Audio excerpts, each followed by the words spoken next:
Seigneur notre Dieu, combien tu es bon ce matin. Partout dans le monde, je sais que tu as visité tes enfants. Amen. Et nous sommes le premier que tu as fait grâce. Et merci parce que cette grâce, c'est une réalité. Et nous sommes dans la joie. Parce que nous portons beaucoup de fruits. Seigneur, bénis ce moment et ouvre ce moment dans le nom de Jésus-Christ. Je prie ainsi. Amen. Amen. Amen. Amen. Est-ce que quelqu'un peut acclamer royalement le nom du Seigneur Jésus?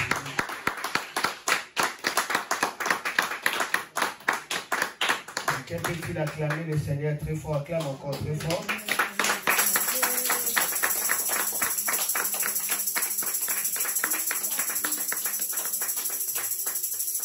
Amen. Amen. Ok, Dieu est bon au milieu de nous. Amen. Amen. Qu'est-ce que je vais parler aujourd'hui? Je vais parler sur tirer le meilleur de la vie chrétienne. Tirer, presser le meilleur de la vie chrétienne. La vie chrétienne a de meilleures choses. La vie chrétienne a de vrais bonheurs. La vie chrétienne a la grâce suprême.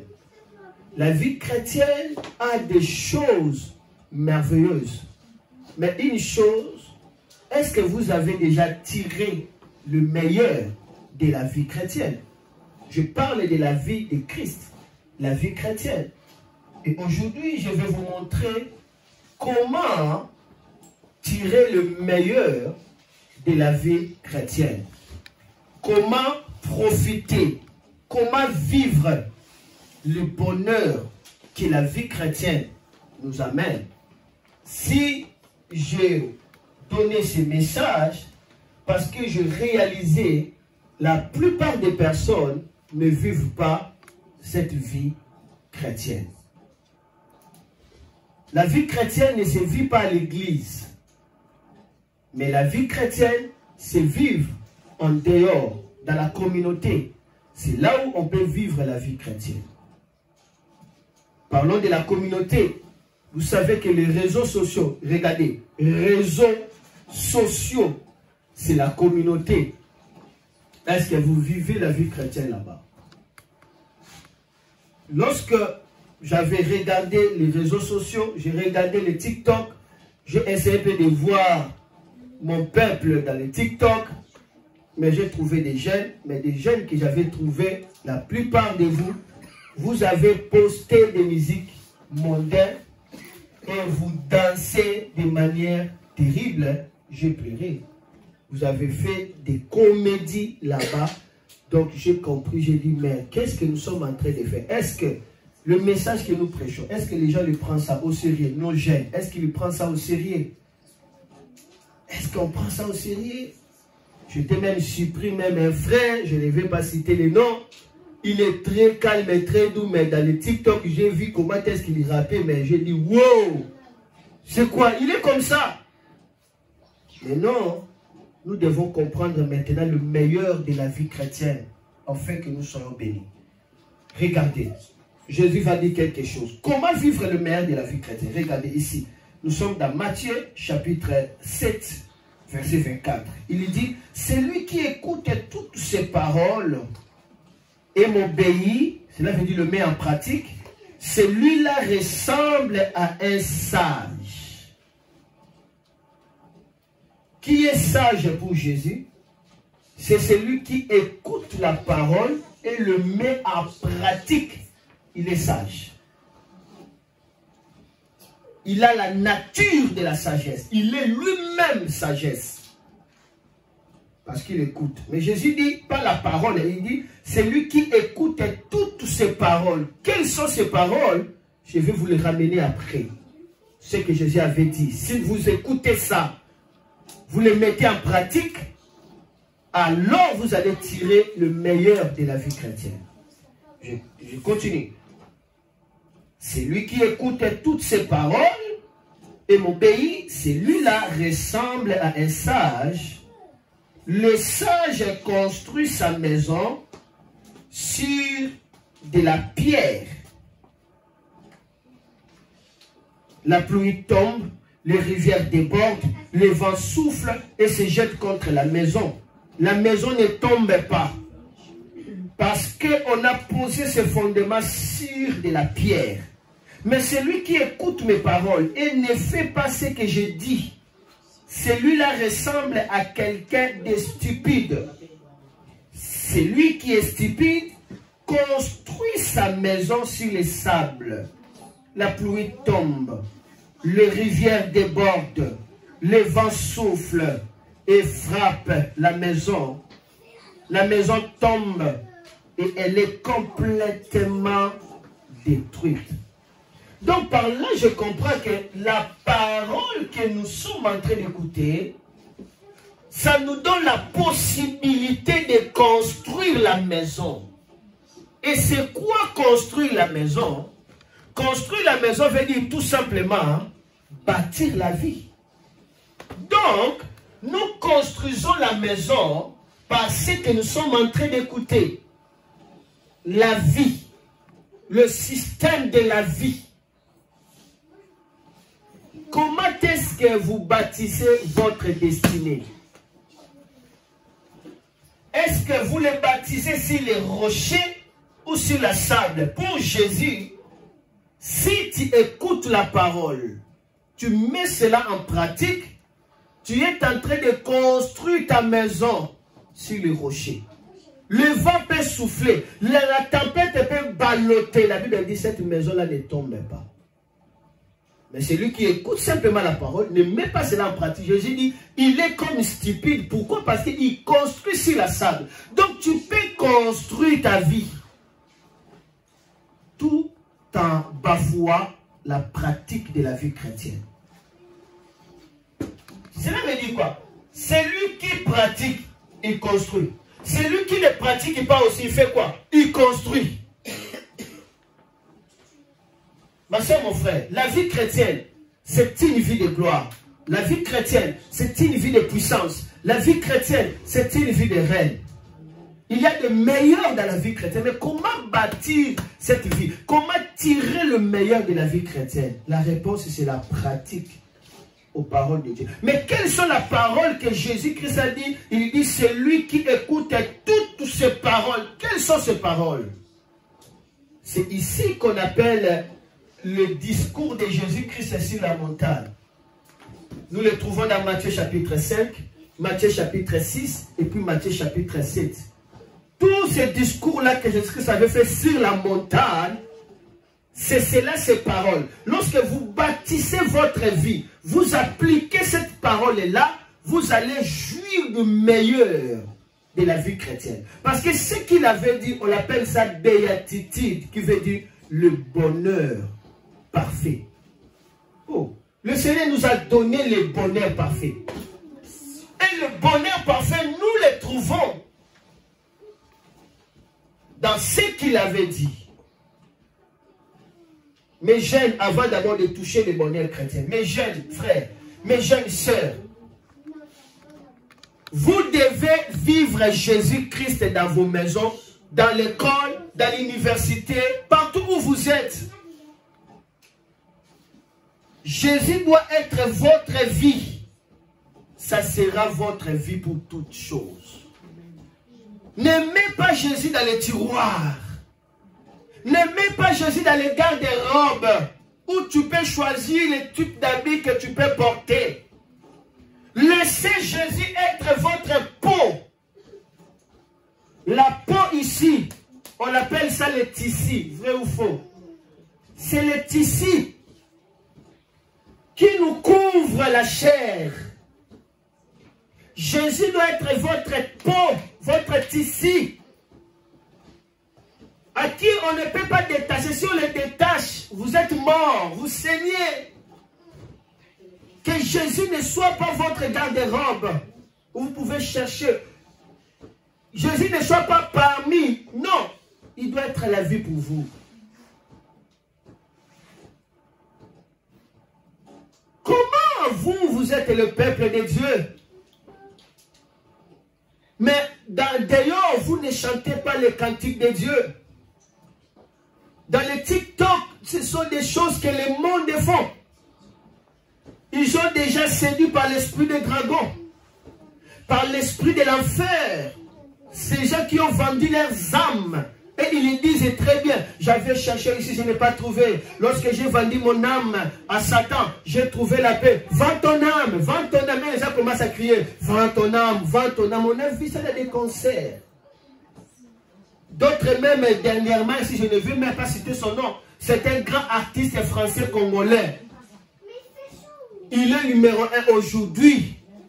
N'est-ce pas, il avait fait le contrat de vendre son âme et il a même composé un cantique sur ça. Permettez, ce n'est pas des cantiques, une chanson sur ça. Ou dans son clip, eh bien, il met la signature de son sang. Et après, directement, on lui a donné la gloire. C'est quelqu'un qui a vendu son âme.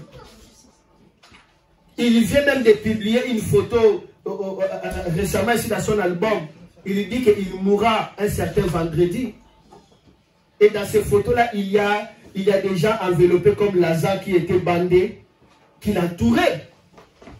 Quelqu'un qui est déjà comme ça, il sait même, il ne connaît même pas sa vie. Il sait qu'il va mourir un vendredi et il met l'esprit de mort l'entourer. Il sait que non, il va mourir comme ça parce que c'est un contrat, quelqu'un qui a vendu son âme. Et puis vous écoutez ce genre de cantiques. Vivez-vous la vie chrétienne?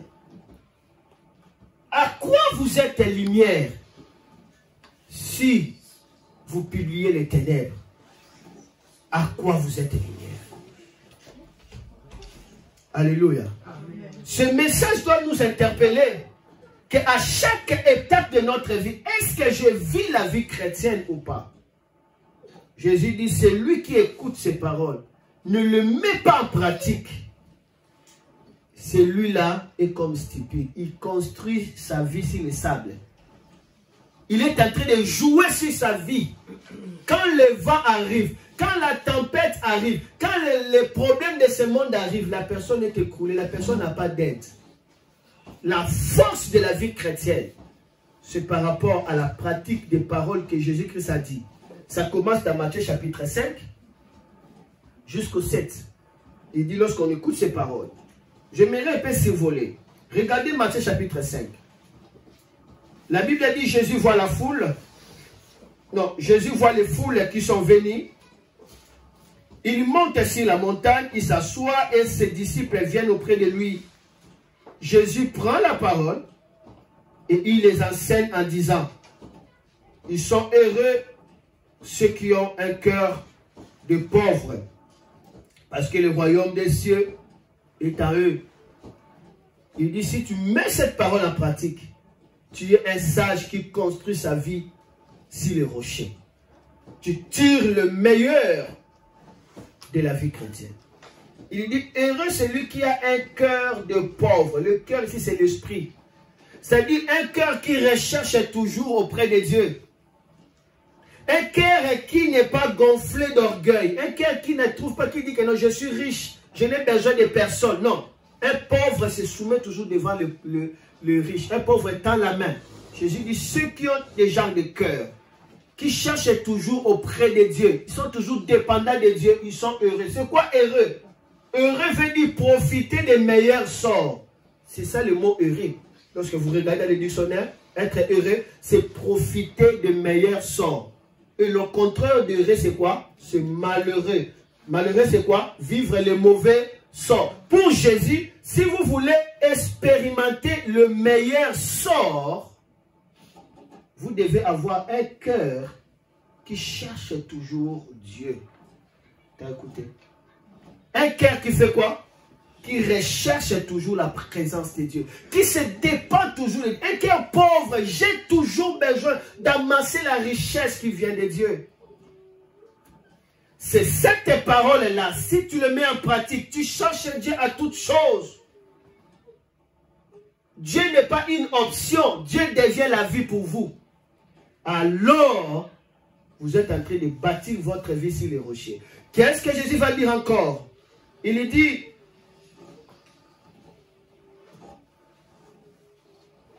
Ils sont heureux ceux qui pleurent, parce que Dieu les consolera.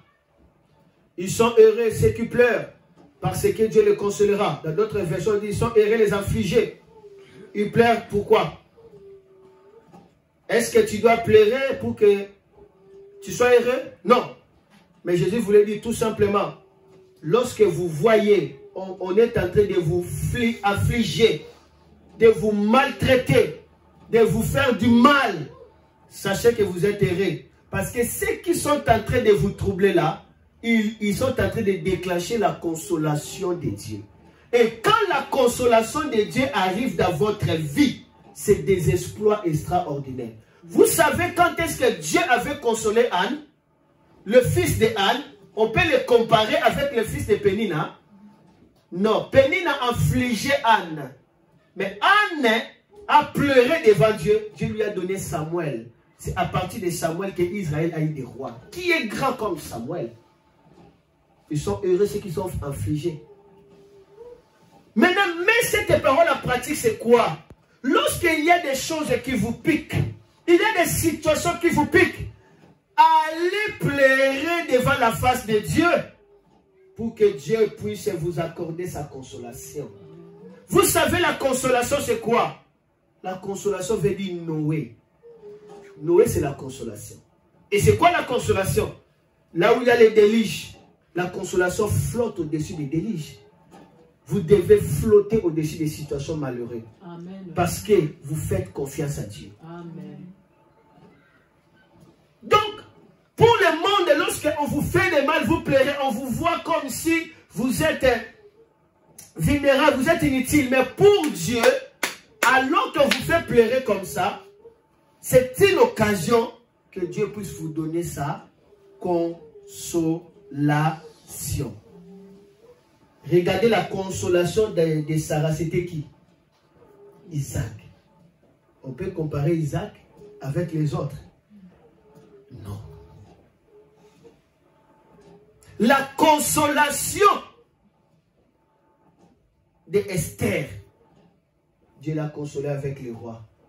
Quand Dieu te console, il enlève la plaie, il te lave, il te oint, il t'habille, il te donne l'élan, tu oublies la souffrance et tu deviens un enseignement pour plusieurs. Amen. Que le Seigneur puisse vous consoler. Amen. Et la consolation de Dieu, ça vient de grec, paraklédos.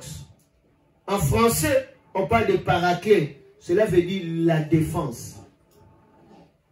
La Bible dit, heureux ceux qui sont affligés, ils seront consolés par Dieu. Cela veut dire, on vous afflige, Dieu viendra vous défendre. Dieu viendra vous aider. Si vous avez l'aide de Dieu, imaginez lorsque les États-Unis aident une nation en Afrique. L'espace de nation se démarque.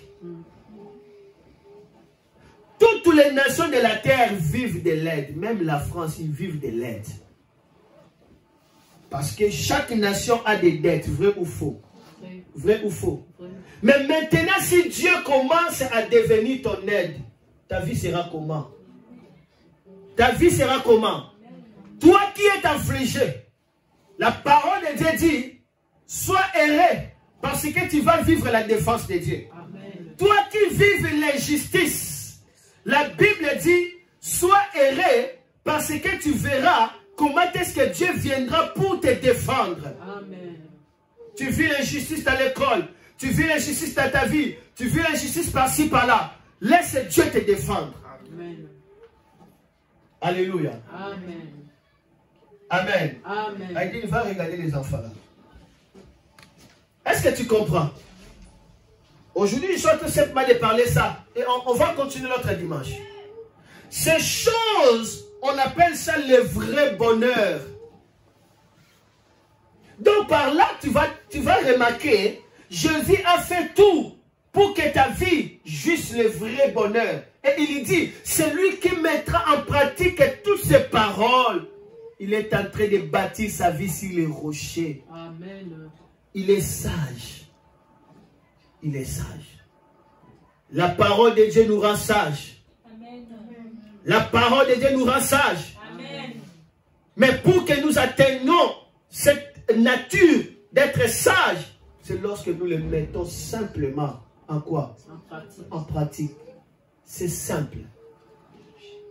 C'est quoi refuser de mettre ça en pratique? On vous fait du mal, on vous torture.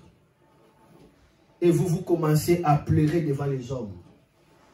Jusqu'à quand ma vie? Jusqu'à quand ma vie? Je suis venu accompagner les autres. Vous pleurez et ces gens-là commencent à continuer encore à faire quoi? À faire du mal. Vous faites des soucis, vous voulez vous suicider. Ça, c'est pas mettre cette parole en pratique. Parce que cette parole dit. Pourquoi vous devez vous plaindre de quoi vous allez manger, de quoi vous allez vous habiller? Pourquoi vous êtes dans les soucis pour votre lendemain? Parce que vous êtes mes enfants. Laisse le lendemain prendre soin d'elle-même. De lui-même. Ça, c'est la parole. C'est équilibré. La parole de Dieu vous interdit de pleurnicher. Vous interdit de vous lamenter, de vivre de manière pitoyable. Mais la parole de Dieu vous dit, pleurez devant la face de Dieu, afin que Dieu vous donne sa consolation. Amen. Dis à Dieu, mais voici, je suis affligé. Tu as dit dans ta parole qu'ils soient heureux, ceux qui sont affligés, parce qu'ils seront consolés par toi. Mais voici, maintenant, je suis affligé. Console-moi, comme tu avais consolé Daniel, comme tu avais consolé Abraham, comme tu avais consolé Isaac. Console-moi comme tu avais consolé Mardoché. Console-moi comme tu avais consolé Anne. Là, tu as mis cette parole en pratique. Directement, ta vie commence à être bâtie sur les rochers. Alléluia. Et tu vis le meilleur de Dieu. Laissez-moi seulement toucher ça. Comprendre le vrai bonheur. La Bible dit, ils sont heureux ceux qui ont faim et soif d'obéir à Dieu. Parce qu'ils seront satisfaits. Une vie satisfaite, c'est une vie assoiffée de faire ce que Dieu désire. Si vous cherchez à accomplir les désirs de Dieu, vous serez satisfait. Tout ce que le monde cherche aujourd'hui, c'est être satisfait. Mais la plupart des personnes ne sont pas satisfaits. Ils ont l'argent, mais ils ne sont pas satisfaits. Ils ont le mariage, ils ne sont pas satisfaits. Ils ont les enfants, ils ne sont pas satisfaits. Ils ont les boulots, ils ne sont pas satisfaits. Ils ont le travail, ils ne sont pas satisfaits. Ils continuent encore et encore. Mais ce qui vous mettra dans une vie de satisfaction, c'est lorsque vous cherchez ce que Dieu désire. C'est lorsque vous avez la soif de la parole de Dieu. Lorsque vous poursuivez la parole de Dieu avec soif, vous serez satisfait. Quelle est votre soif? Quel est votre désir? Heureux ceux qui ont soif de la justice. Ils seront comment? Satisfaits. Maintenant, lorsque vous mettez cette parole en pratique, vous êtes sage. Comment mettre cette parole en pratique? Réveillez-vous le matin. Dieu, montre-moi ta voie. Je vais suivre ta voie. Dis-moi quelque chose pour faire. Révèle-moi qui est dans les besoins dans ce moment. Qu'est-ce que je dois faire? Raconte-moi quelqu'un à qui je peux lui aider. Je peux lui donner le sourire. C'est comme ça qu'il faut prier. Dieu va vous guider. Aujourd'hui, visitez seulement les orphelins. Aujourd'hui, pensez seulement aux pauvres. Aujourd'hui, préparez de la nourriture. Allez donner à ces gens-là, qu'ils soient païens ou pas. Traitez-les comme des créatures de Dieu. Vous cherchez la justice de Dieu. Lorsque ces gens-là sont joyeux, parce que vous l'avez aidé, alors vous serez satisfait. Lorsque quelqu'un qui cherchait sa vie, toi tu l'as aidé à accomplir sa vie, oh, tu es satisfait. Amen. Amen.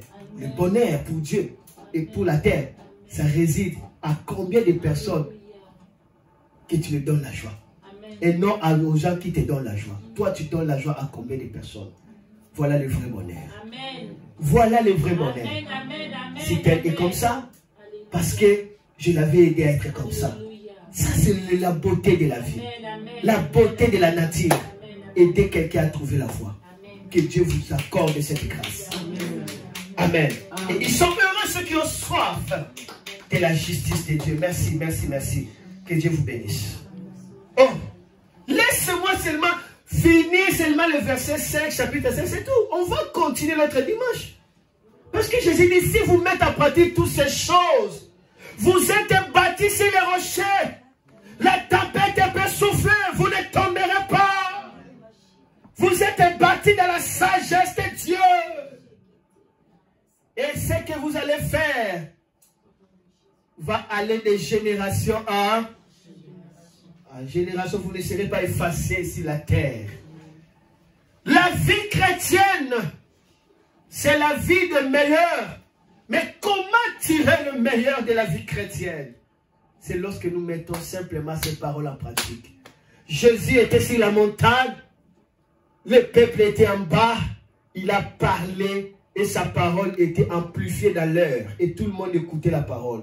Heureux ceux qui ont soif de la justice. Ils seront rassasiés, ils seront satisfaits. Tout le monde écoutait. Et quand il a fini, la Bible dit, personne n'a parlé comme lui. Et quand il est descendu, les malades commencent à venir. Même le lépreux commence à venir. Tout le monde avait confiance que non, cet homme peut me guérir. La foi était remplie dans le cœur des gens. Or, les lépreux ne pouvaient pas entrer dans la ville, mais parce qu'ils ont écouté tellement les discours de Jésus, tout le monde avait la foi. Lorsque vous écoutez ça, lisez Matthieu 5, Matthieu 6, Matthieu 7. Laisse-moi continuer, je sens l'onction de Dieu. Écoutez. Il dit encore, et ils sont heureux. Ils sont heureux, ceux qui sont bons pour les autres, parce que Dieu sera bon pour eux. Amen. Oh, la mathématique. Voulez-vous que Dieu soit bon pour vous? Égal, soyez bon pour les autres. C'est tout. Donc, je dois mieux traiter les autres pour que Dieu puisse mieux me traiter. Mais lorsque Dieu est bon pour moi, ça dépasse ce que moi j'avais fait pour les autres. Oh, entre la main de toi et la main de Dieu, quelle est la main que tu veux? Entre ta main et la main de Dieu. Si tu veux la main de Dieu, donne ta main. C'est simple. Sois bon avec les autres. Pour que Dieu maintenant soit bon avec toi. Amen. On ne dit pas que sois bon avec les autres pour que tout le monde puisse t'aimer. Est-ce que la Bible a dit ça? Non. Cela veut dire quand tu fais le bien, n'attends pas leur merci. Tu n'as pas besoin. Je te fais le bien pour attendre Dieu. Alléluia. Pas pour toi. J'ai l'intérêt pour Dieu, pas pour toi. C'est simple. Amen. Je n'ai pas besoin de ton merci. Et j'ai besoin de la main de Dieu. Amen. Je dois être bon pour toi. Non pour que tu sois bon pour moi. Si tu es bon pour moi, merci pour ta gratitude.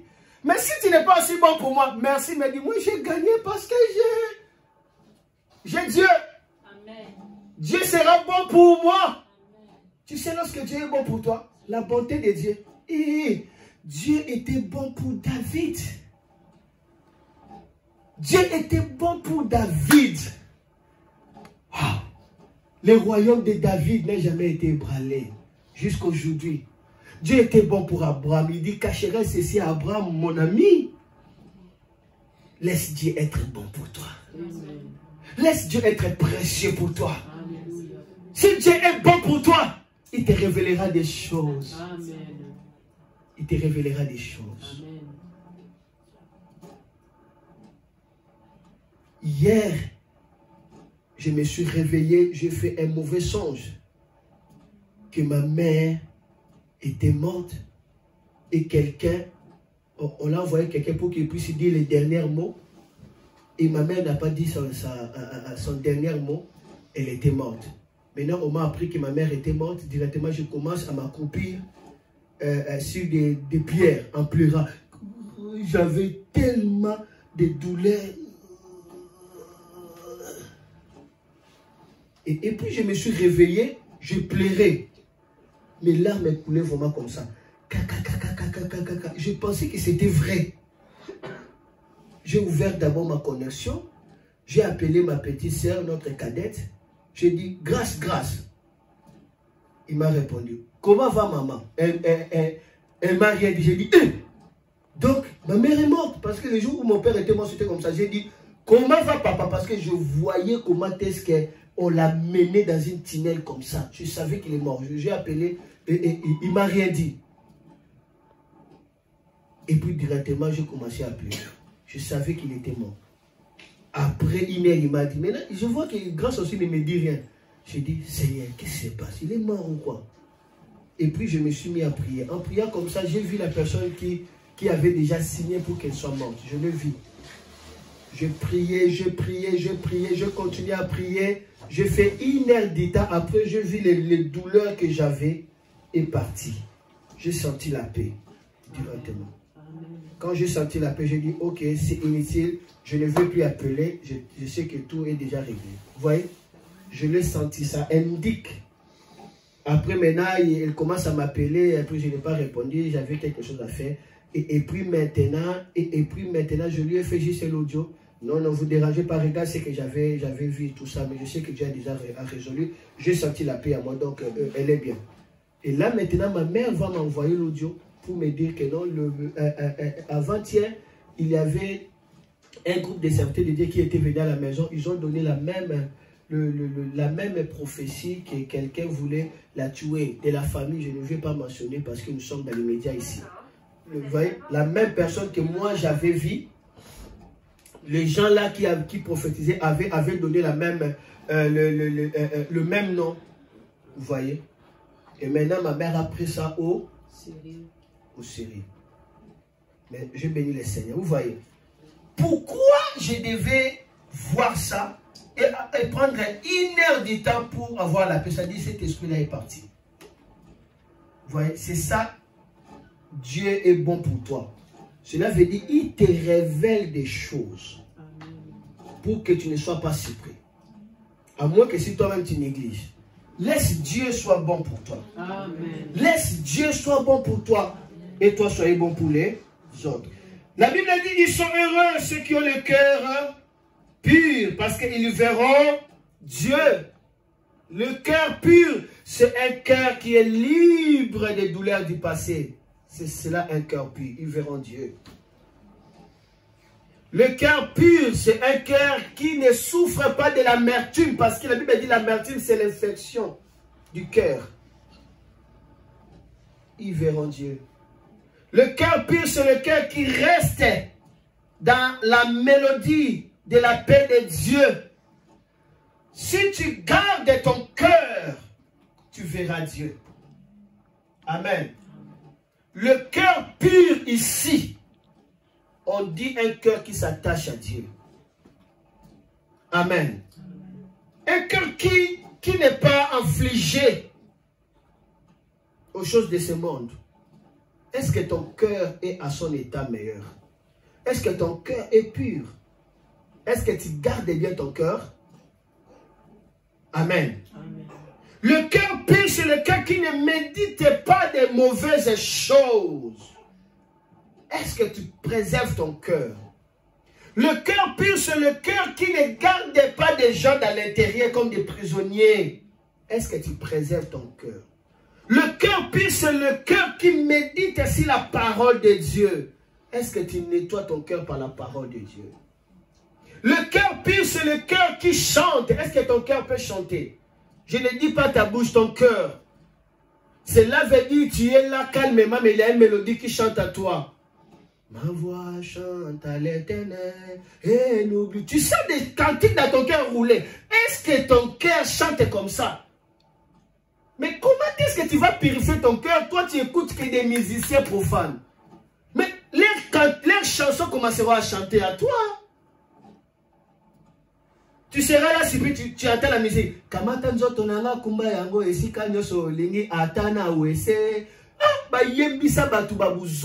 Les cantiques des mondes vous amènera dans des malédictions. La chanson dit, prends mon corps, amène ça partout où tu veux, même dans la toilette. Et les gens chantent ça. Les gens chantent que, non, prends mon corps, amène ça là où tu veux, même dans la toilette, amène mon corps. voyez, les gens ont chanté. Ce sont des signes de codes sataniques. Et beaucoup ont été envoûtés par ça. Amen. Préparez ton cœur en chantant. Chante, chante, chante, chante. Un jour comme ça, les chansons commenceront à chanter à toi. C'est à cela que le Saint-Esprit nous console. C'est à cela que dans notre faiblesse, nous ne savons quoi demander. L'Esprit commence à intercéder. C'est lorsque nous écoutons, la parole commence à réagir dans notre cœur. Dès quand tu commences à chanter, c'est ça, le Saint-Esprit commence à chanter. Mais vous voulez que l'Esprit puisse vous rappeler. Il vous rappellera quoi si vous n'avez rien? Si vous n'avez rien dans votre cœur, il va rappeler quoi? Pour que le Saint-Esprit vous rappelle, il doit trouver quelque chose dans votre cœur. Et il va le servir pour faire quoi? Pour vous les rappeler. Donc, utilisez votre cœur à faire quoi? À enregistrer de bonnes choses. Je vais terminer. La Bible a dit, ils sont heureux ceux qui font la paix autour d'eux, parce que Dieu les appellera ses fils. Amen. Ceux qui font la paix autour d'eux, Dieu les appellera ses fils, pas ses enfants, ça veut dire ses héritiers. La capacité d'être héritier de Dieu, ceux qui veulent hériter, recevoir en fait les droits, hein, les droits, l'héritage de Dieu, l'héritage du royaume, c'est lorsque tout autour de vous, vous cherchez quoi? La paix. Amen. Vous cherchez la paix de régner, sachez que vous serez prompt à recevoir l'héritage de Dieu. Je vais terminer. La Bible dit, ils sont heureux ceux qui... Ils sont heureux ceux qu'on fait souffrir parce qu'ils obéissent à Dieu. Oui, le royaume de Dieu est en eux. On vous a déjà fait souffrir parce que vous obéissez à Dieu.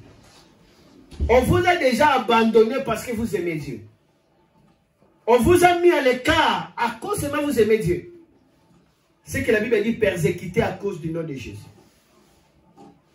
Amen. Il y a des grands récompenses. Ces gens-là héritent le royaume. Ils reçoivent le royaume parce qu'ils ont accepté des souffrances pour le nom du Seigneur. Amen. On vous a déjà géré dans l'école à cause de Dieu. Aujourd'hui, nos jeunes ont peur de présenter Jésus parce qu'on va les trouver dingues. On va les trouver hors normes. Mais non, toi tu as la lumière, eux sont dans les ténèbres. C'est à toi de les influencer. Amen. Il ne faut jamais régner ton Dieu. Je continue parce que j'arrive à la fin. La Bible dit, vous êtes heureux quand on vous insulte, quand on vous fait souffrir, quand on dit contre vous toutes sortes de mauvaises paroles et de mensonges à cause de moi. Soyez dans la joie, soyez heureux parce que Dieu vous prépare une grande récompense. Lorsqu'on vous dit des choses bizarres pour vous, la Bible dit soyez heureux, Dieu vous prépare une bonne récompense. Amen. Et pour terminer, la Bible dit ils sont heureux ceux qui sont doux, car ils hériteront quoi? La terre. Ceux qui veulent hériter la terre, ceux qui veulent recevoir les trésors de la terre, la faveur des relations, vous devez être doux. La douceur vous permettra d'hériter de bonnes relations. Mais quand vous êtes acide, quand vous êtes amer, vous allez commencer à chasser la colombe de votre vie, des oiseaux de votre vie. Ils seront loin de vous. Parce que votre cœur est dans l'irritation. La Bible dit, ils sont heureux ceux qui sont doux, ils hériteront la terre. Cela veut dire qu'ils auront la faveur des relations. Si tu veux la faveur des relations, même dans les mariages, soyez doux. Amen. Dans les travails, soyez doux. Dans l'école, soyez doux. C'est-à-dire, la douceur vous donnera la faveur de quoi? Des relations. Là, c'est Jésus qui savait parler. Je me limite aujourd'hui par là. Et prochainement, nous allons continuer maintenant d'autres discours. Parce qu'il avait dit, lorsque vous mettez en pratique toutes ces choses, vous êtes en train de bâtir votre vie sur le rocher. Inclinons nos têtes pour prier.